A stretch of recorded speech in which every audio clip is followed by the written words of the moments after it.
Welcome to Roofing Road Trips, the podcast that takes you on a thrilling journey across the world of roofing. From fascinating interviews with roofing experts to on-the-road adventures, we'll uncover the stories, innovations, and challenges that shape the rooftops over our heads. So fasten your seatbelts and join us as we embark on this exciting roofing road trip. Hello and welcome to a live roofing road trips from Western Roofing Expo. My name is Heidi Ellsworth, and we took the roofing road trips truly on the road to meet up with Monica Vornbrock and Melissa Chapman to talk about what's happening culturally in the roofing industry. I tell you, even just being here at the show, we have so much to talk about. These ladies are in the perfect place at the perfect time for what I would call an awakening industry that's starting to think culturally and to really look at things. So first of all, welcome to Roofing Road Trips. Thank you so much for having us. So let's start with some introductions. Melissa, can you start? Sure. Melissa Chapman, co-founder of the GLO Group. Been in the industry for quite some time. You and I have a long history. Yes. I'm just... one of the things that really motivates me in doing what I do every day is, I love this industry, been in it forever, and I just love helping others and helping contractors specifically, help them with their business. So, that's my why. That's why I'm here, and I'm really happy to be here. So thank you. I love it. And Monica? Well, I am the other co-founder of the GLO Group, and a lot like Melissa, I mean, there's something bigger than the bottom line. The bottom line is very, very important, and that is a goal, and that is what we focus on. But the people, being able to help people feel valued, understand that there's a better culture to be had in a company where people feel empowered, people feel safe to speak their mind, to be more innovative, more creative.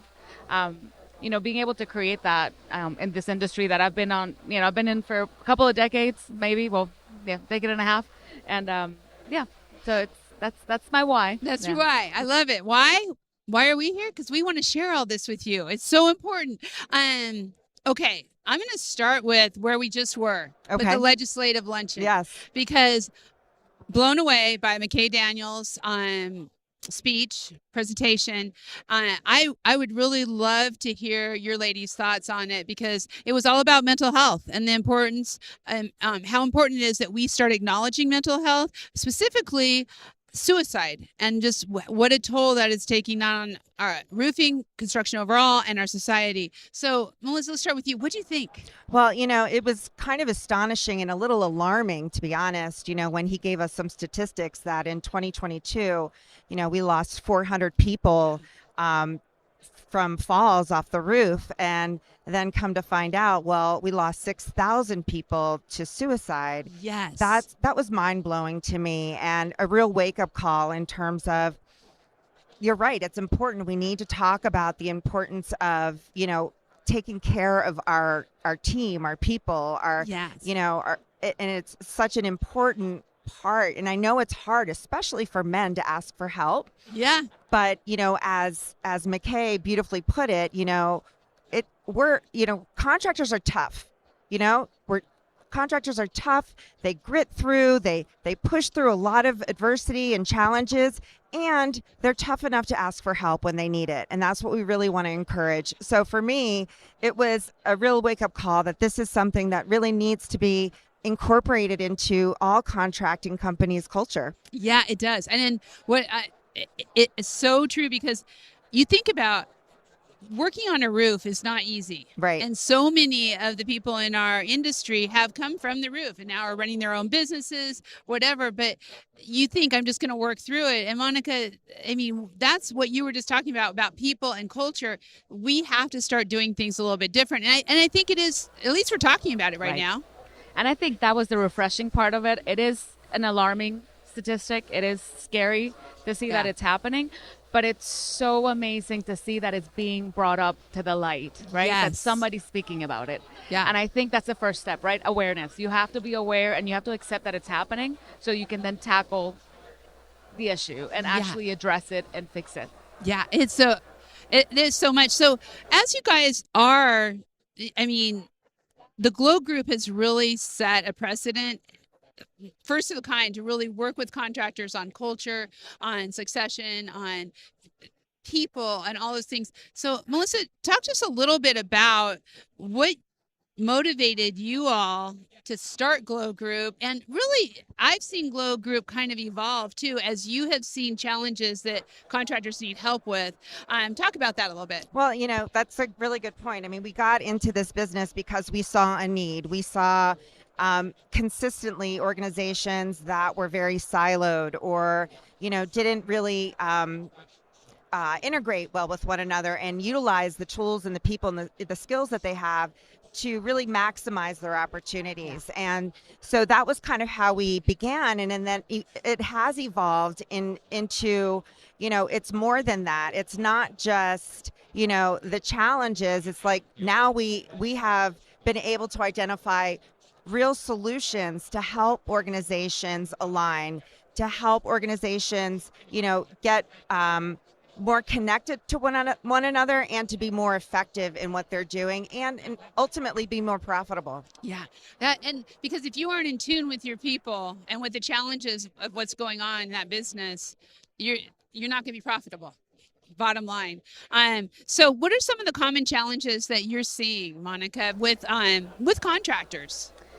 Some of the challenges that we're seeing is, labor shortage continues to be an issue. Adoption of new technologies and platforms, and communication. So I think in overall, like those three. Yeah. And when I think of, the way that we impact with the labor shortage, for an example, is, it's not just about finding people and bringing them to the roof. It's training them, it's retaining them.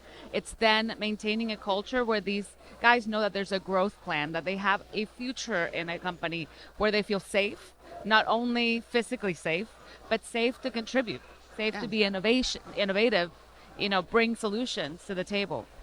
So that's one of the challenges, how we address that. And when you think about over 30%, I know it's higher. I think I'm using an old stat, is Hispanic. Now you've just brought in not just the culture of construction, but another culture, basically, right? That we are trying to all come together with. How and the subcontractors out there, how is communication important and dropping those silos? What is that looking like with the language change barriers? So it's interesting because we've done workshops where we have half of the attendees are Spanish speaking and very little English, whereas the other part of the team, it's only English speaking, right? Right. So you add the language barrier, but it all goes back down to that communication piece, communication styles, being able to say, hey, I don't understand what you're saying, instead of saying yes, which is something that we tend to do. I learned English when I moved back to the U.S. and the first thing you do is you say yes because you're like, I'll figure it out later. I don't want to look weak. I don't want to look like I don't know what I'm doing. The reality, though, is that once you break down those silos and you create that safe environment, people are able to say, hey, I don't understand. Can you repeat that? And the other people can say, hey, do you understand what I said? Yeah. And it just opens up that flow of communication so that language barrier is not as strong as it is otherwise. Yeah. And it's so cool that you are able to do your classes bilingual and really be able to start breaking those. But Melissa, as we kind of look at it, how are some of the ways, I just think of our, you guys have helped us with our communication and personalities and understanding each other. And it really helps. I mean, when you really sit down and you can say to somebody, okay, look, you're having a moment. Let's talk about this instead of making it things. But with construction, I think it kind of goes back to what we were talking about mental health. A lot of times they don't want to, men, and sorry, nothing personal, but they don't want to acknowledge that we're not communicating or that you're not hearing me or that you're not knowing. So what are some of the things, how are you helping contractors break those silos, but also increase the communication?